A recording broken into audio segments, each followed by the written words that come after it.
Well, this is the first ride of the year where it's completely dry on the roads. No more snow runoff and no salt, thanks to a steady full day of rain that we got a couple days ago.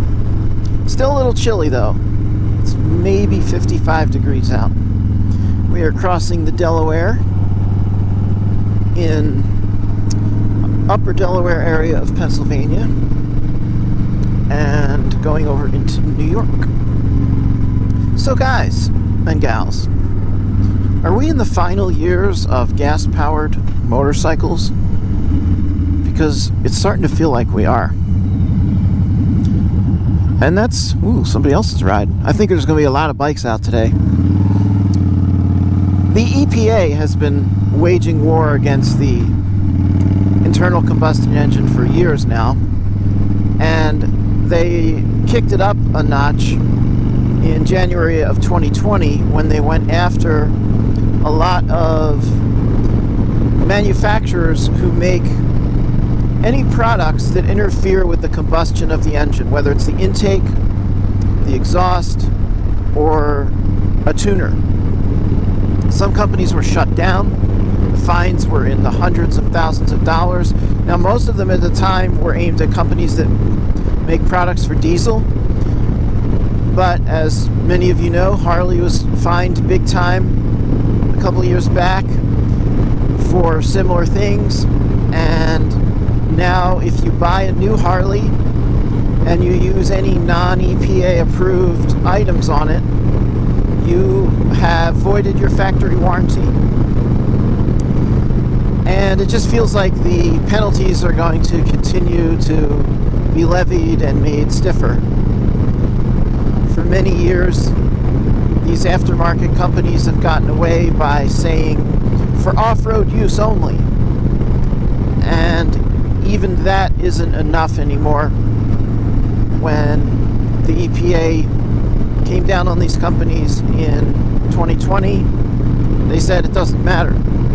On or off-road use, the same rules apply. So I think about some of the popular companies that make parts for Harley and just wonder how much longer will they be around. And so that's one aspect of it.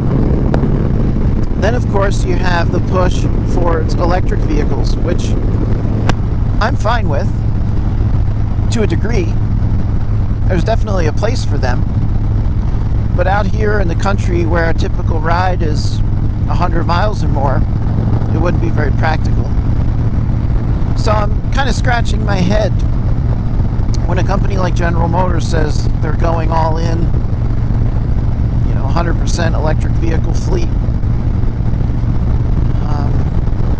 And we've all seen things where the momentum gets going and you just realize there's nothing you can do to stop it. Whether you like it or not, it takes on a life of its own. So, California, I believe they set 2035 as the year where no more gas-powered vehicles for sale, new vehicles for sale in the state after that. And so, for me personally, I'll be well into retirement age by that time. I think I'll be 70 then. So it's probably not going to be a major impact on me because I'm an older rider compared to some. But just think about this. Let's just say hypothetically 2035, no more new gas-powered vehicles were allowed to be sold in the United States. So some manufacturers might ditch gas-powered prior to that. That's one possibility. And switch over to all electric, so you couldn't even buy it anyway. But let's just say you could buy your last gas-powered Harley in 2035, and if taken care of and maintained, blah, blah, blah, you could get 20 years of riding out of that. that would be beyond the range of my expected lifespan. But let's just say that I'm 30, So, okay, you've got this bike. But if they make it such that gas is priced punitively so that it's prohibitively expensive, $10 a gallon, maybe more. They say it's such a horrible thing for the environment that gas is going to be $20 a gallon. Well, can you even afford to ride that bike? Is it even practical now? Or maybe because of the mass switchover, gas stations are starting to become a thing of the past. So you need to go 20 or 30 miles to find a gas station. And maybe there's so few that to go out on a nice long ride, you've got to plan your route based on where you can get gas. Similar to how someone with an electric vehicle today would have to plan their ride so they can charge. So that would make riding much more difficult, even if you still had a nice gas-powered bike after they were not available as a new purchase anymore. And so the whole thing just really makes me sad. I test rode the Livewire last year, and it was awesome. If you saw my video on that, I never giggled so much in a vlog as I did then. It was really just an amazing experience because the bike was very lightweight, very quiet, and yet when you twisted that throttle, you had to hold on for dear life. This thing launched, and it was just so unusual. I've never experienced anything like that. My reaction was just to laugh at how insane that was. But as fun as that was, would I want one of those instead of what I have now? Absolutely not. I'm riding a 2014 Dyna Lowrider. I absolutely love it. When I fire this bike up and start out down the road, the sound is amazing. The feel, the vibration, the rumble, the manual process of changing gears using a cable clutch, shifting, that's all part of the experience, all of that. So it might be cool to straddle an electric bike, turn the throttle, and just fly, and not have to worry about changing gears, downshifting, upshifting, anything like that. No clutch. But it's not as gratifying to me, not at all. Now, if money were no object, would I like to have a Livewire in addition to a gas-powered bike? Oh yeah! How cool would that be? Work is a 55 to 60 mile ride, depending on the route. It would really be cool to jump on the Livewire and just take off like I'm on a rocket ship, get to work, plug it in, come out at the end of the day and take off. That would really be a cool experience. But I would still want the authentic gas-powered Harley, which I absolutely love. So it's really irritating to me that there's this push now to eliminate and restrict something that probably at the end of the day is such a minor, insignificant thing as far as the health of the planet and humanity as a whole. It just really irritates me. I mean, I don't know what the numbers are, but it wouldn't surprise me if the collective collective emissions of lawnmowers is higher than Harleys. You know, is it really something we need to get all up in arms about and decide we have to ban these? Well, apparently the answer is yes to a segment of the population. So why is this on my mind? Well, you know, I've just seen more and more of the changes, not only to bikes, but cars. More mandates. It drives up the price. It makes them more complicated, less powerful, less enjoyable in a lot of ways. And, you know, I got into riding kind of late in life. 49 years old, and I've only this is my 6th riding season.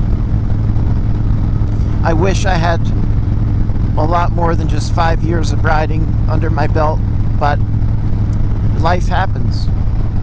I was married at 18 and a father at 19, and even though I had a really nice little Honda 50 mini bike when I was a kid, and I said, you know, when I grow up, I'll have a motorcycle. I mean, there's no question. But then when I did grow up, I had more responsibilities that were a higher priority. So there was never a question in my mind. It wasn't like I went for years just moping and wishing I had a bike. I never really thought about it. It was literally that year that I ended up getting one. That was the first time I really even entertained the idea, and then I made it happen. So yeah, I can't do anything about lost time, but I would like to be able to ride for as long as I'm physically able to, without feeling like I'm committing an assault against the environment, or I'm some kind of environmental terrorist. As it is, just because of the changes in the world and the pandemic and everything else, Harley has changed so much. The strategy now is produce fewer bikes with fewer options like colors and fewer models available, less to choose from, and the point of that is drive up demand. Less supply, more demand, such that when you do go into a dealership, the price is the price. No negotiation, no wheeling and dealing. That's what Harley feels they have to do to stay in the black. And as far as dealerships go, there's dealerships that have closed, and there will probably be more to come.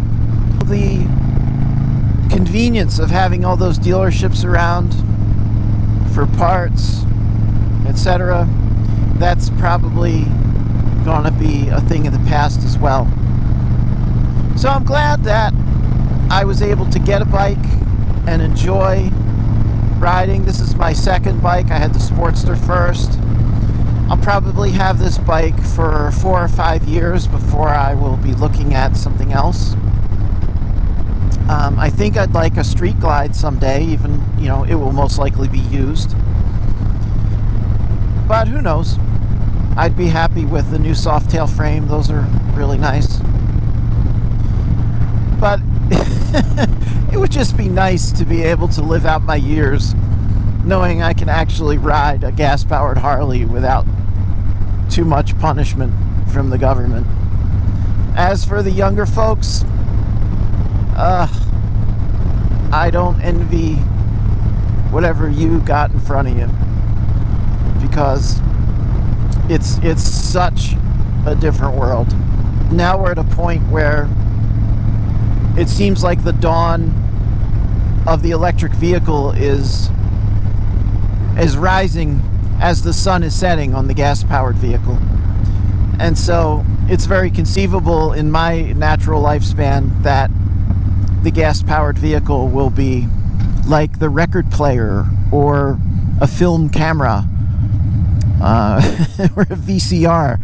You might be able to use them in a limited basis, but They aren't practical, and it's probably a lot more expensive to use those things than it was when they were mainstream.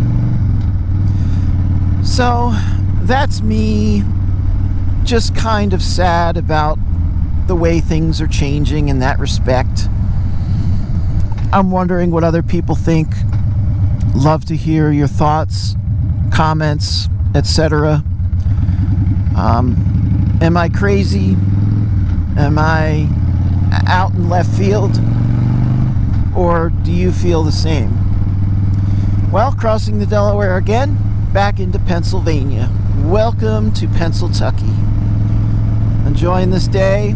Hope you are too. Till next time.